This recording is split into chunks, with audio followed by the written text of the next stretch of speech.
Halo teman-teman, jumpa lagi di channelnya Apa Adanya dan Bukan Ada Apanya. Namun sebelum kita mulai, apa teman-teman udah pada ngopi belum nih? Enak nih hujan-hujan kayak gini nih ya, hujan terus dari pagi sampai sore kita ngopi ya. Oke, kali ini saya akan membuat PSP, fotosintetik bakteri.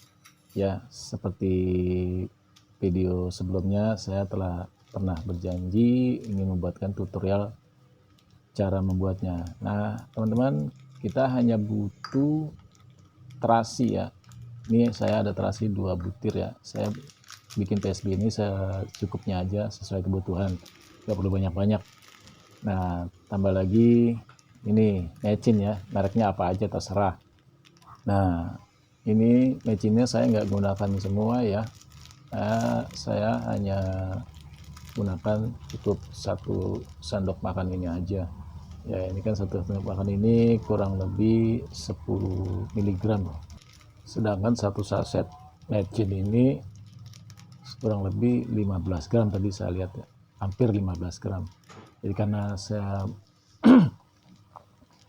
nggak banyak-banyak bikin PSB nya ya secukupnya aja, jadi ya saya pakai cuma 1 sendok. Bukan Oyen, ini bukan makanan Oyen, nggak enak. Ini ntar ini nih, di sini nih, di sini nih, Oyen. Nah itu tuh makanan itu. Oh, ganggu aja. Nah teman-teman tuh, terasi sama mecin ini kita tadi hancurin dulu ya, seperti yang saya lakukan tadi ya teman-teman. Tujuannya supaya nanti saat diaduk dengan telur dia cepat merata adonannya. Nah, sekarang kita masukkan telurnya nih teman-teman ke sini ya. Baru setelah itu kita aduk-aduk lagi sampai benar-benar merata. Nah, setelah benar-benar merata ya teman-teman, kita masukkan adonan ini ke dalam botol yang ada tutupnya ya teman-teman. Kalau saya ada botol bekas air mineral, yang penting bersih teman-teman, untuk menghindari terkontaminasi dengan bakteri lain.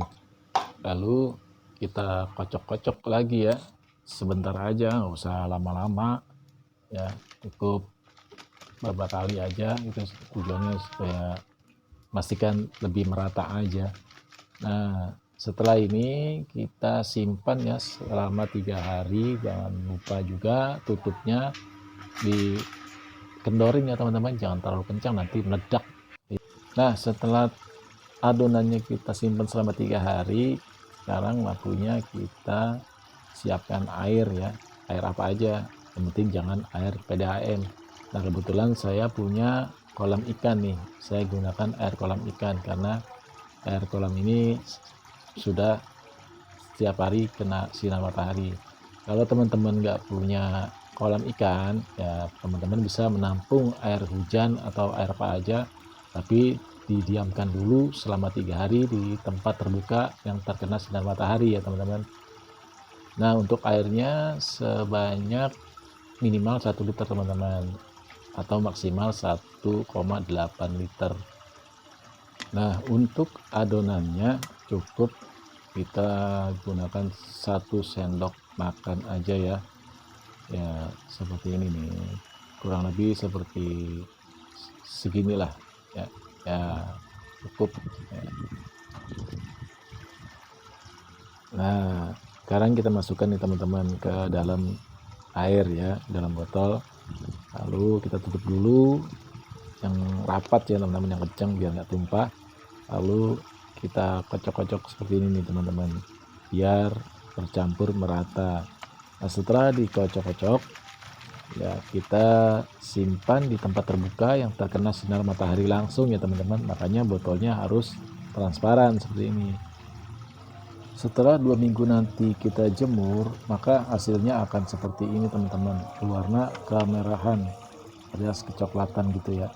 Nah, untuk pengaplikasiannya nanti ya cukup 1 sendok untuk 1 liter air ya. langsung disemprotkan ke tanaman. Dan uniknya pemakaian PSB ini diaplikasikan ketika sedang ada matahari ya teman-teman, misalkan jam 9 atau jam 8 atau sore hari jam 3, tapi harus ada sinar matahari ya teman-teman, karena biar dia benar-benar bisa bekerja. Nah, untuk sisanya ini masih bisa dapat sekitar 5 atau 6 botol lagi nih teman-teman. Selain berwarna kemerahan, nanti juga ada yang berwarna hijau ya, hijau pekat gitu. Ada juga yang warnanya sedikit pink gitu ya. Nah, jangan lupa nih teman-teman, setiap harinya kita kocok-kocok botolnya, lalu kita buka tutup botolnya supaya tekanan gasnya keluar teman-teman, lalu tutup lagi dengan rapat kencang supaya nanti jika disenggol kucing atau tikus larutan ini nggak tumpah ya teman-teman. Pokoknya begitulah.